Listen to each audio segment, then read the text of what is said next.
Best friend asked me to be a groomsman. His fiancée made unreasonable demands. I took a job that overlapped the wedding. He exploded. I backed out, posted on Reddit to vent. They found it, accused me of betrayal, and the friendship died. Am I the for taking a job that conflicted with my best friend's wedding after he refused to compromise on unreasonable demands using a throwaway? Obviously. So my best friend got engaged about a year ago and asked me to be a groomsman. I said yes immediately because that's what you do. We've known each other since like middle school, and I was genuinely excited. But then planning started and it got weird. His fiancée, who I've never been super close with, started making all these demands about what groomsmen needed to do. Custom shirts, specific haircuts, mandatory bachelor party at her chosen location, contributions to things I never agreed to. It was getting expensive and honestly kind of controlling.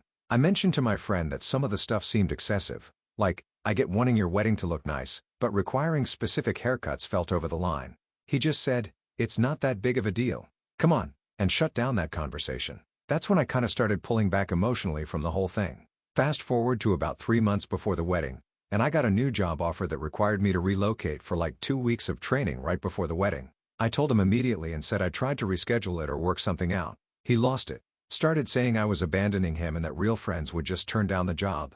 I reminded him that I need to actually have a career and I was still trying to be there for the wedding. Here's the thing, though. I could have tried harder to reschedule.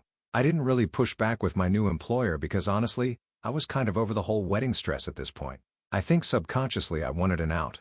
His fiancée apparently told him it was suspicious timing and that I was being selfish. My friend basically told me I was either fully committed or not committed at all. I ended up keeping the job training and going, but I told him I'd only make it back the day before the wedding. That mean I couldn't go to the rehearsal dinner or the bachelor party. He said that was unacceptable and that if I couldn't be there for everything, then I shouldn't be in the wedding at all. So, I dropped as a groomsman like a week before the wedding. I was upset, but also kind of relieved, which tells me something about how I was feeling about the whole thing. Now, a few months later, he's still mad at me. He says I chose a job over my best friend. I say he chose his fiancée's demands over our friendship. My other friends are split. Some say I should have just turned down the job. Others say the wedding demands were unreasonable and he was being controlling about it. The thing is, I could have handled this better. I could have been more honest about feeling uncomfortable instead of just pulling back. And yeah, I definitely could have tried harder with the job thing. But he also could have been more flexible and reasonable about what he was asking of me. Am I the nah? How am I word? Why what's with the demands in weddings these days? I just don't get it. I think groom created the whole situation just by shutting down the concerns about these excessive demands and then just going with a nuclear option of all or nothing.